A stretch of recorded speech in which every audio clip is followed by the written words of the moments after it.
Hi, I'm Max Keiser. I'm Stacy Herbert. This is the Keiser Report. You know, ideas are the currency of any revolution. Stacy Herbert? Max, ideas are in our headlines today. The first one, could the Cindy Sherman of monkeys accidentally revolutionize copyright law for artists?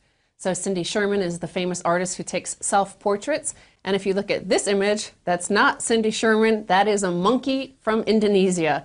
And he took the camera from a nature photographer visiting Indonesia and took self-portraits of himself.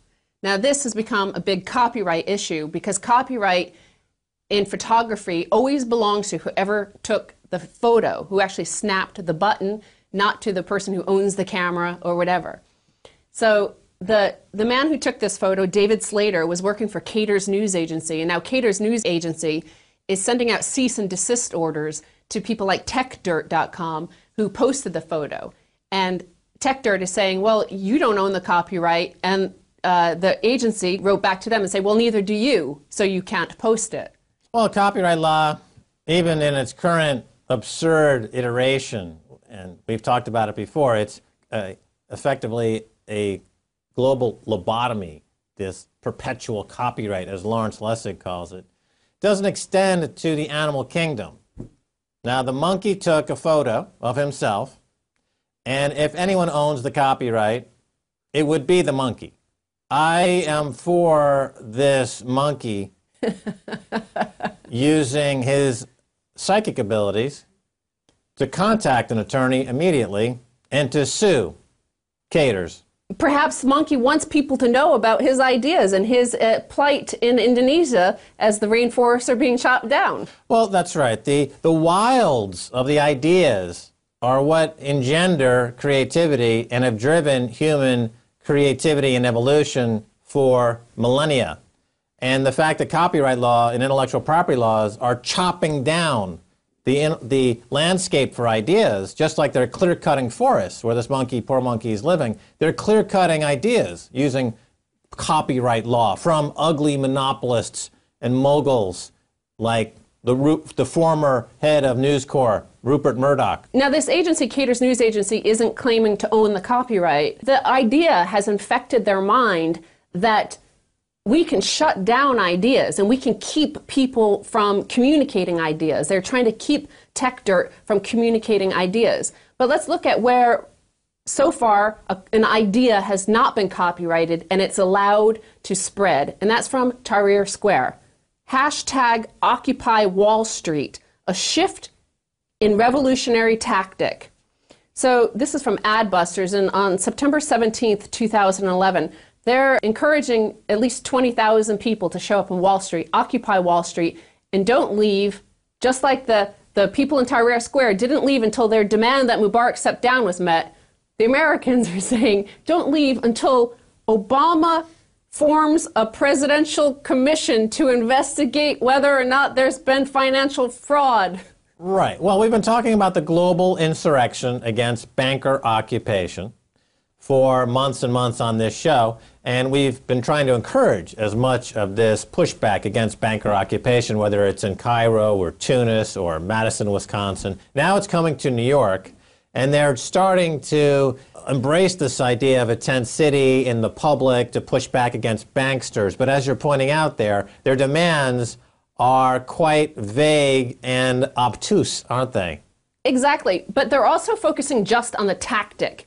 Tahrir Square was not about these people meeting and demanding that Mubarak leave. It was more than that. It was the idea that they no longer needed to live in fear of Mubarak's secret police, of which there were 500,000 torturers. It was the idea, the fear they got over. There's no sense here that this is an idea. You know, Martin Luther King Jr. marched with 1 million people on Washington, D.C. with a dream, not with a demand that that Congress meet and determine whether or not there was racism in society. It was a bigger idea where they had overcome their acceptance that they were second-class citizens. Now, you don't see anything like this here. Well, first of all, they have to recognize that there's a war going on, that the war of banksters against the people. So they need to stop the war. They need a new stop the war campaign. And number two, they need to target the right institution. The institution to target in New York City would be the New York Federal Reserve Bank. And they should seek, and also they need an objective. The objective would be regime change. So occupy Tent City in front of the New York Federal Reserve Bank until the current administration leaves. And you get somebody in there who's not, let's say, like a Geithner, Tim Geithner. Remember, Tim Geithner put, what was it, $8 billion of New York Fed cash, American dollars, onto a plane, airlifted it to Iraq, and it promptly disappeared. Oh, and by the way, Eric Prince of Blackwater just happens to be now living the big life there in the Middle East. I wonder where that money went. Well, you're more likely to get the same exact sort of paradigm that played out in Tahrir Square, which was, remember, what Mubarak said at first. First, he met the people in a televised address saying, well, I'll make a few little changes. That was basically, I'll have a commission to investigate whether or not there's been any fraud or corruption or torture. And then he said, there will be chaos if I step down. This is a classic technique that the New York Fed, the U.S. Fed, the bankster occupiers always claim. There will be chaos if we leave the scene. Yeah, they did it in 2008, famously with Hank Paulson in front of Congress. And they've done it every few months since. The debt ceiling is another example. We're in the middle of one right now. Yeah, there'll be chaos unless you give us more of your money and let us run roughshod over the political system and steal everything. There's going to be chaos. Well, let's look at how an idea can actually genuinely create revolution, where you can change the system and not return to business as usual. $500 silver if you want it. Now, many look at that and they think, oh, it's about the price. It's about making money off of silver, making fiat currency dollars issued by the New York Fed. And it's more than that. It's a revolutionary idea, because many people instinctively also say, why would Max want $500 silver? Does he know what the world would look like in $500 silver world? Yeah, there's a number of really good points there. In other words, first of all, the $500 silver can be obtained if people want it, because the silver market is so tiny that if millions of people around the world that are getting victimized by bankster corruption, they simply bought 1 or 2 ounces of silver, there's very little of it around. The price would go to $500. Your silver would be worth a lot more, but more importantly, the banksters would be put out of business. That's the point number one.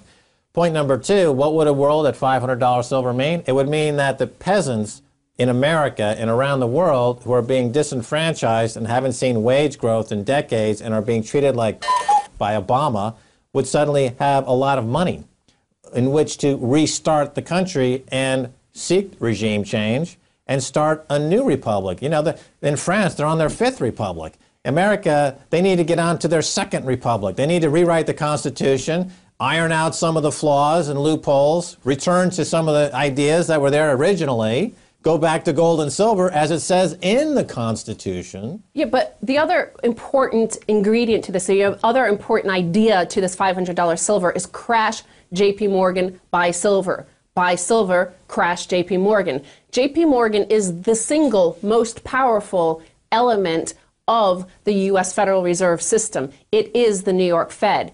And Jim Rogers has pointed this out several times indirectly over the last few weeks. He is asked over and over, are you shorting French banks? Are you shorting German banks? Are you shorting banks? He says, no, there is one bank alone, one major bank I am shorting, while buying silver, by the way. I am shorting one bank, and the reason he's shorting that bank is it alone, of all of the major banks in the world, is still at its all-time high.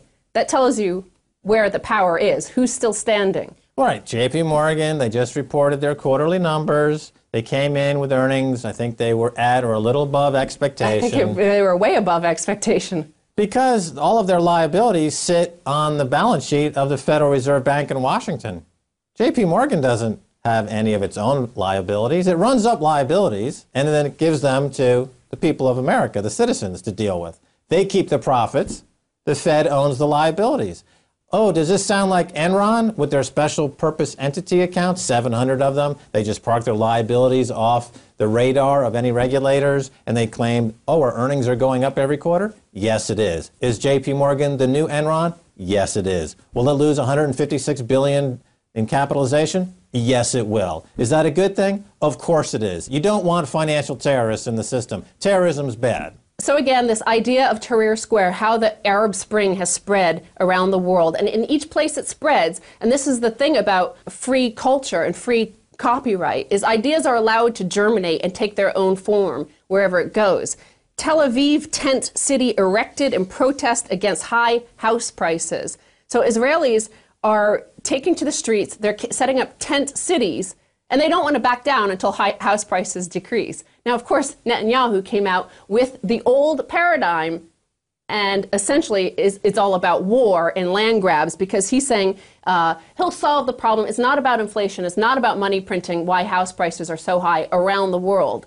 It's about the fact that there are too many regulations against building houses, which is not something you really think of when you think of Israel.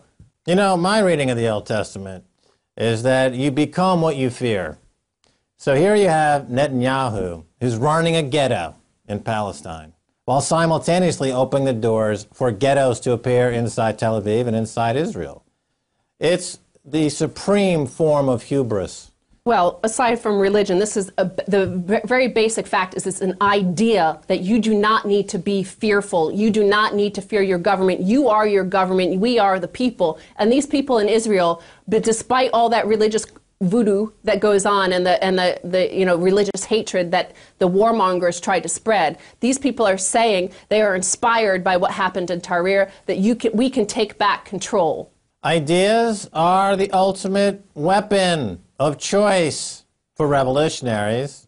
And I guess what you're saying here, and the takeaway from this, Stacey Herbert, is A, $500 silver if you want it, B, whether it's Mubarak or Murdoch, if you take away the facade of their power, which is based on fear, then the people win and the dictator goes away.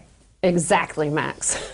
Well, thank you so much, Stacey Herbert, for being on the Keiser Report. Thank you, and thank you. Don't go away. Much more coming your way, so sit right there.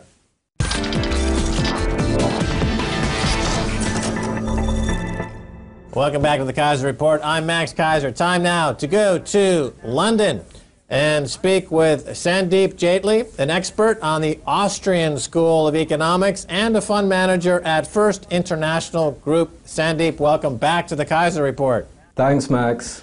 All right, Sandeep Jaitley, when we had you on the show a few months ago, you described the Austrian School of Economics as being based on Karl Menger's idea that, quote, value does not exist outside of human consciousness. So, elaborate on this a little bit with some examples that we see around us today. A lot of people think that this means that somehow Austrian economics isn't grounded in reality. You know, that if you say a statement like value doesn't exist outside of your own consciousness, it implies that you're sort of making up everything in your mind. Well, this isn't what Karl Menger actually meant. What he meant was that sort of the object's utility is up to you and it's subjective, you know. That's all he meant by that statement. Every human being is put on planet Earth and their restrictions are their surroundings, you know. So obviously it was meant in that context. Okay, now when Menger was putting forth his ideas, he was breaking from a dominant school at the time. I guess you could call it the neoclassical school. So how did he break from the school? So what were the main tenets that said this is in fact a new school, and how does it achieve that break? You must remember that they weren't neoclassical at the time. I think they were sort of the forefront of economics at the time. But neoclassical models just assume that there is something inherent about the object itself, rather than the sort of the qualities being ascribed to it by the human in question or the collection of humans in question. Now, you either get that as a principle, sort of, or you don't, you know. Let me cut in here for a second. So in other words, the organizing principle around which economics is based, you can take two approaches. One is to believe that objects have inherent value and that you're going to construct an economy around that inherent value, or B, You're going to construct a school of economics that says that all value is subjective, and that you're going to organize your principles around the rather subjective qualities of the perception of these objects. And so, therefore, of course, economics is known for having hard rules and based somewhat in mathematics, as you were just referring to. So the rules of the subjectivity, can subjectivity be codified? Now, I know at around Karl Menger's day, you also had the emergence of Freud, who tried to codify the unconscious and the subconscious. Are these two things related in any way, first of all? Yeah, well, you can codify it, Max. I mean, I wouldn't want to deny that maths is very useful in economics, you know, but the way that maths is used in neoclassical economics, it would be like using, you know, Vedic Sanskrit to translate train timetables, you know. I mean, people are more impressed with the maths in neoclassical economics than the actual underlying thing of what it's saying. You can codify subjective economics, but you have to realize the limitations of the maths that you can use. You know, so for example, very simply, you can't use continuous methods in mathematics. You know, the thought process in economics is discrete. You know, there is only an ordinal nature to the way you can describe things. You know, there is one use for water, and then there is another use. There isn't 1.5 uses in between. So that automatically restricts the kind of maths that you can use, but it's still maths that can be used nevertheless. So in Menger's economics, you would be using things more like discrete mathematics, topology, set theory, that kind of thing, rather than sort of statistical mathematics, which assumes that sort of interaction is in a certain linear way, you know, which it isn't. Let me ask you about the year 1971. In that year, of course, Nixon closed the gold window, and the world embarked on an experiment of getting completely away from any relation to a gold standard, and embarked on a path of fiat money currencies that were all trading against each other in a way that you could describe as purely subjective. Here we are 40 years later, and that experiment has clearly failed, and people are once again talking about going back to the gold standard, presumably because with gold, there is some relation to an agreed upon intrinsic value.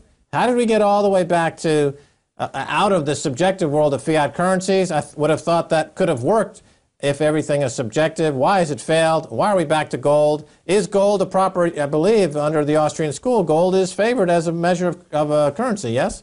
Yes, that's true. No, it's very true. You know, I mean, what is important sort of with the gold standard is that, you know, gold as well doesn't have any intrinsic value per se. So what you have to do is you have to look at how have people organized this substance throughout the millennia, you know, that they've known this substance. And they've accumulated so much gold relative to how much is produced annually that people still want it for some reason. Now, normally, if you produce a substance, you don't keep on producing it well in excess of the sort of the use that it can command. You know, you don't go around building up huge stockpiles of copper. You know, copper is only produced on an as-needed basis. But gold is different for some reason. Observing it from outer space, human beings like gold, you know, they've accumulated so much of it that, you know, there's 100 years plus worth of production just sitting around already, yet still they want more of it, you know. So it's like it's almost been debased in the mind, the human mind, psychologically. You know, there is so much of it, you know, yet still they want it, you know. I'm not there to question why that is. That's something that that humanity has decided, and obviously I'm a part of humanity as well, and I'm not going to go against it, you know. So that's the only way you can look at it. All right, so Sandeep, this of course is on everyone's mind because recently in Congress, Ron Paul asked Ben Bernanke if he believed gold is money. Bernanke responded, no, gold is not money. So this opens up, obviously, a lot of different points. What are your thoughts at this point? Dr. Bernanke is just plain wrong. You know, the people decided that gold and silver were money many, many thousands of years ago, and no government diktat can usurp that viewpoint. Okay, let me cut in for a second, because in other words, you're saying that the collective consciousness or the collective unconsciousness can dictate the perception to the degree of validating what the subjective reality to becoming the objective reality. And Ben Bernanke has created a charade for many decades, convincing people that fiat money is real and that fiat money needs trust. And he's unable to understand that if the market, that is to say the people, decide that now gold is money and fiat paper is worthless, that's going to be the new reality. So how is he constricted? Is he constricted philosophically? Is he constricted intellectually? Is he constricted politically? What is Ben Bernanke's problem? I imagine that there's a large element of sort of politics involved in this, Max. You know, I mean, if you look at the way, for example, the Bank of England was founded, you know, they had to come up with an arrangement to lend money to the government in order to do their bread and butter business of discounting bills of exchange, you know. So the notes that the Bank of England created were sort of part capitalized by good bills of trade, and they were part capitalized by government debt. Now, sort of fast forward 300 years, you can't go around and say that only gold is money or something else, something else apart from what you're using for money is money, you know, because you're sort of going against that principle, which is a wrong principle. You know, no one should establish their business to get into cahoots with government in order to do something else. But you have to look at it from that perspective. Okay, what about Greece, Portugal, and Ireland? What should they do in response to these crises? Well, I think that everybody is starting to realize that there might be a problem in the Eurozone, and this is true. But there is no sort of recognition about what the solution or the form of the solution shall be. So you have to look back in history and see what kind of monetary shenanigans have gone on in Europe sort of over the centuries. And effectively, it comes down to disenfranchising the creditor, you know. So every form of monetary debasement, whether you sort of reduce the amount of precious metal in the coin or you increase the amount of units that a piece of metal will get you, it's a form of disenfranchisement of the creditor. So I imagine something along similar lines will be pursued in Europe. You know, you haven't had a monetization scheme in a similar vein to the British and the Americans. So what's likely to happen is you're probably going to have a secondary Eurozone fund created, which will have 3 trillion euros worth of unfunded capacity to start buying up debt on the open market. You'll probably extinguish all of these issues to do with liquidity and solvency at the same time. Then, you know, you will achieve two things. You'll reduce the purchasing power of the euro dramatically, which I think a lot of countries in the Eurozone want. And you will eliminate all forms of question marks of solvency around rolling, sort of when it comes time to roll old bonds into new bonds, you know. And you can come up with some kind of levy for this fund for all countries that sort of have their bonds purchased by it. Okay, so let me cut in here. So in other words, Europe, by bringing in, let's say, a euro bond, which covers all European countries, we don't really have that now. It gives the European Central Bank the ability to monetize, as you say, or quantitative easing, as we know that term in the UK or the US, and to destroy purchasing power by creating more fiat money. And I guess this is what gold and silver is telling us, is that nobody, any of these countries is willing to impose any kind of strict regulations that would keep corrupt terrorist bankers at bay. They simply want to throw them the keys to the castle and let them print as much money as they possibly can. Finally, on the U.S. dollar, it's funny because it seems that you've got a very interesting arbitrage here, because the 95% of the world's population that are not American seem to understand that the dollar is on its last legs and about to collapse. But that bubble inside America, that 5% of the world's population, seems like completely impervious to this news. Yes, they are. And, you know, the financial media generally is quite America-centric. You know, if you think the dollar's going to be bad, you ain't seen nothing till you see what the euro is going to do. You know, and that's where that's my view on the euro, and it's going to take a lot to change it against the dollar, I think. That's where we have a slight difference of opinion, because, of course, within Europe, there's something called Germany, which you don't have anything like that in the dollar. All right, well, Sandeep Jaitley, thanks so much for being, again, on the Keiser Report. Thanks, Max. All right, and that's going to do it for this edition of the Keiser Report with me, Max Keiser, and Stacey Herbert. And I want to thank my guest, Sandeep Jaitley. If you want to send me an email, please do so at keiserreport@rttv.ru. Until next time, this is Max Keiser saying bye, y'all.